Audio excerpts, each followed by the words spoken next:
حماد نے بیان کیا، ان سے عبدالعزیز نے اور ان سے انس رضی اللہ عنہ نے، اور حماد نے اس حدیث کو یونس سے بھی روایت کیا ہے۔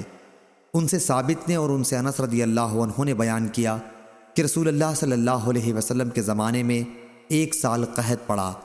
آپ جمعے کی نماز کے لیے خطبہ دے رہے تھے کہ ایک شخص نے کھڑے ہو کر کہا، یا رسول اللہ، گھوڑے بھوک سے ہلاک ہو گئے اور بکریاں بھی ہلاک ہو گئیں۔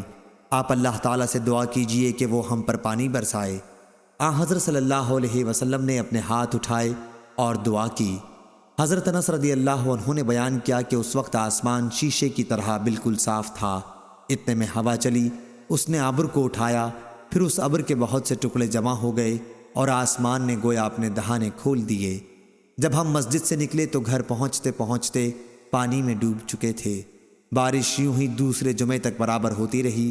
دوسرے جمعے کو وہی صاحب یا کوئی دوسرے پھر کھڑے ہوئے اور عرض کیا، اے اللہ کے رسول، مکانات گر گئے، دعا فرمائیے کہ اللہ تعالیٰ بارش روک دے۔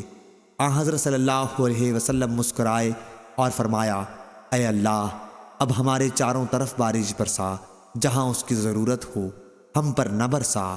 حضرت انس رضی اللہ عنہ کہتے ہیں کہ میں نے جو نظر اٹھائی تو دیکھا کہ اسی وقت ابر پھٹ کر مدینے کے ارد گرد سرپیچ کی طرح ہو گیا تھا۔ صحیح بخاری حدیث نمبر 3582۔